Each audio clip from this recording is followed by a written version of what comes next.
Tanya-tanya Koran Kaltim, kali ini kita bakal menghadiri pelantikan Bupati dan Wakil Bupati Kutai Kartanegara. Dan kita bakal nanya langsung kepada Bupati dan Wakil Bupatinya apa yang akan mereka lakukan selama 5 tahun ke depan dan apa yang ingin mereka akselerasi dalam pembangunannya. Ikuti terus tanya-tanya Koran Kaltim. Teman-teman, kita sudah sedang bersama dengan Sekretaris Daerah Kutai Kartanegara, Pak Sugiono. Pak, izin dengan adanya kepala daerah baru, apa yang diharapkan dari struktur pemerintahan di Kutai Kartanegara?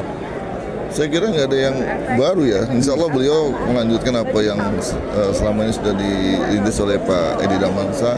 Dan pertama-tama kami atas nama Dewan Pengurus Korpi Kabupaten mengucapkan selamat ya kepada Pak Dr. Aulia Rahman Basti dan juga Pak Haji Reni Solihin atas pelantikan hari ini.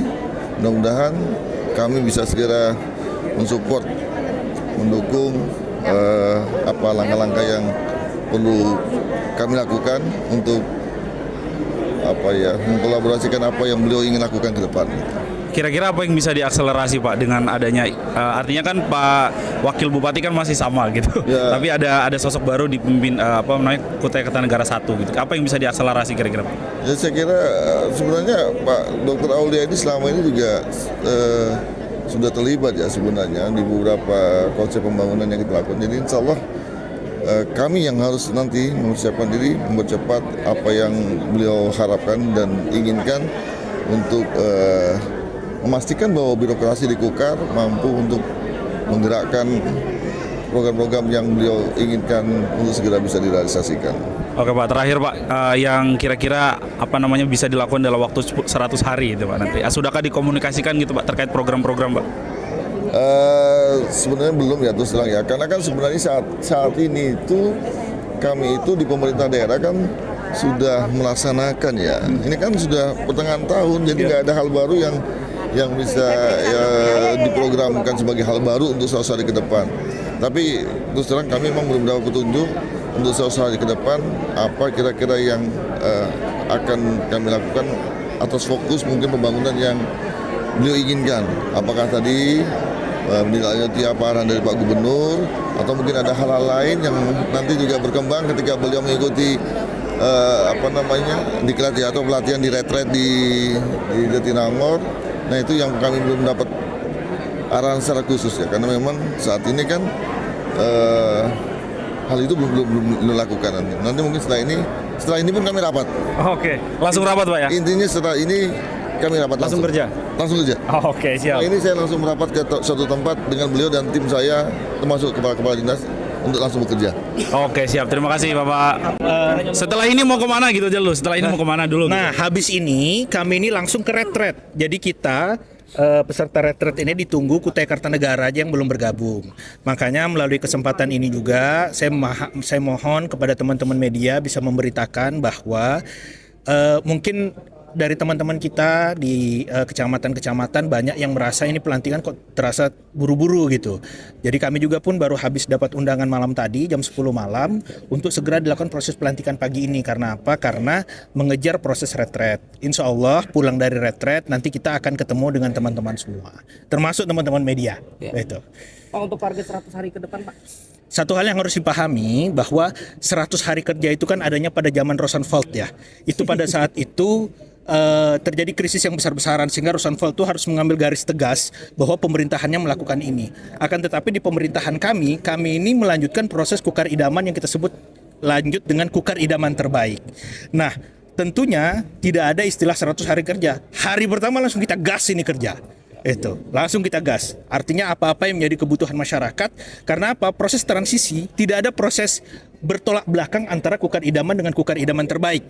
Jadi kukar idaman terbaik ini kita menyempurnakan proses kukar idaman sehingga insya Allah sebelum 100 hari kerja kami jamin masyarakat sudah bisa merasakan hasil kerja dari kami. Apa konkretnya akselerasi yang bisa dilakukan itu Pak? Pertama kita memastikan bahwa program-program yang akan lanjut ya, yang akan kita lanjutkan, itu segera kita realisasikan. Program-program yang kita eskalasi seperti program nelayan produktif yang sebelumnya 25.000 ya menjadi 100.000, itu yang seperti itu langsung kita gas. Artinya gini, ada memang proses penyesuaian RPJMD ya kan, penyesuaian. Akan tetapi mana-mana yang sifatnya langsung melanjutkan itu langsung kita laksanakan kayak gitu. Berobat dengan KTP itu yang isu tadi ya Pak Gubernur sampaikan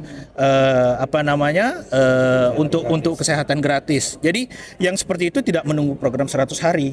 Jadi makanya kalau ditanya 100 hari, kami ini tidak mengadakan program 100 hari karena apa? Karena ini sifatnya menyempurnakan program dari Kukar Idaman Terbaik. Tidak ada gap antara Kukar Idaman dengan Kukar Idaman Terbaik. Komitmen dukungan anggaran tadi ada persesuaian RPJMD kayak apa tuh? Apa gimana yang sudah dikomunikasikan dengan Pak Edi misalnya?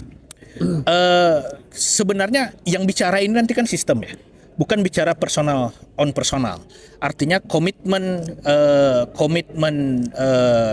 dan satu yang harus kita pahami bahwa salah satu aturan mengatakan ketika RPJMD itu belum disahkan maka kita masih menggunakan RPJPD. Ya, RPJMD lama dengan acuannya RPJPD. Itu artinya itu makanya saya bilang tadi mana-mana yang akan kita lanjutkan itu langsung bisa kita gas, tidak perlu menunggu pengesahan dari RPJMD. Insya Allah mulai anggaran perubahan justru Kutai Kartanegara ini mungkin yang paling terakhir sebelum Mahulu ya, yang paling terakhir dilantik. Akan tetapi kita ini insya Allah antara Kukar Idaman dengan Kukar Idaman Terbaik itu bridgingnya insya Allah akan sangat bagus. Akan sangat bagus. Tidak ada friksi, tidak ada, itu tadi saya bilang pembatas, makanya kami tidak menyebut ini program 100 hari kerja.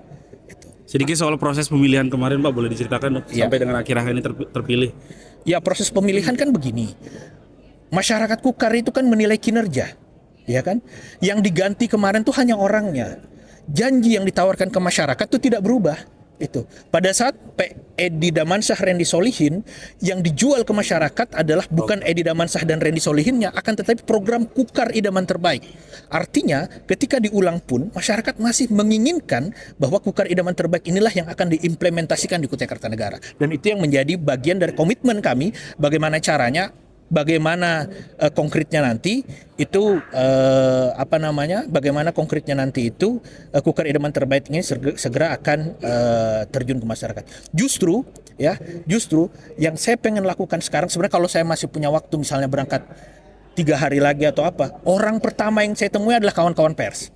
Karena apa? Kawan-kawan pers ini adalah penyambung lidah rakyat. Kawan-kawan lah yang paham dengan apa permasalahan sebenarnya yang ada di masyarakat. Jadi insya Allah nanti setelah kami pulang, ya dalam waktu 1 minggu itu kita akan ketemu dengan kawan-kawan pers. Terakhir Pak, soal asumsi cawe-cawe Pak dari Pak Edi Pak, ada nggak Pak kira-kira? Nggak ada Pak ya? Nggak ada. Izin bang. Soal Ini wawancara sedikit. Soal proses politik kemarin sampai dengan akhir hari. Nah, sebagai orang yang mendampingi Pak Edi dan juga akhir ini mendampingi Bang Aulia, gimana Bang? Tidak jauh berbeda sebenarnya prosesnya. Bahkan kalau mau ditahu ceritanya sedikit, saya mungkin bisa dibilang lebih kenal dulu dengan Dr. Aulia dibanding Pak Edi Damansyah. Bahkan waktu tahun 2019 yang nyomblangin saya dengan Pak Edi Damansyah termasuk Dr. Aulia. Jadi ketika ketika pembacaan Mahkamah Konstitusi kemarin, satu nama pertama yang ada di kepala saya ketika ditanya siapa pendamping yang cocok untuk Bro Randy di periode selanjutnya di PSU yang akan datang, saya langsung ngomong Dr. Aulia. Langsung ya? Dan Tuhan langsung menjawab seketika. Rekomendasi PDI turun dengan Dr. Aulia. Dan ini bukan hal yang mengagetkan buat kami karena hubungan kami secara emosional sudah jauh lebih dekat dibanding yang diketahui oleh teman-teman semua. Mungkin taunya Dr. Aulia adalah kader PDI dan orang dari Pak Edi Damansyah. Tapi sebenarnya juga Dr. Aulia adalah sahabat saya. Sedikit berarti artinya dengan dengan chemistry itu apa yang bisa dijanjikan untuk masyarakat Kukar? Chemistry itu kami bisa menjamin bahwa ini adalah nuansa baru untuk Kutai Kartanegara karena dipimpin oleh 2 pemimpin muda yang insya Allah punya satu pemikiran, satu misi, satu visi, yaitu pengen majukan Kutai Kartanegara dengan style anak muda. Anak muda. Style anak muda. Ditunggu saja. Oke, Siap. itu Terima kasih, dia Bang. tadi wawancara kita dengan Bupati dan Wakil Bupati Kutai Kartanegara yang telah dilantik langsung oleh Gubernur Kalimantan Timur, Bapak Ajurudin Masud. Ya, mudah-mudahan apa yang mereka sampaikan tadi janjinya bisa terlaksana dan warga Kutai Kartanegara bisa merasakan dampak dari kebijaksanaannya. Terima kasih. Tonton terus Koran Kaltim. Nama saya Rezki pamit. Assalamualaikum warahmatullahi wabarakatuh.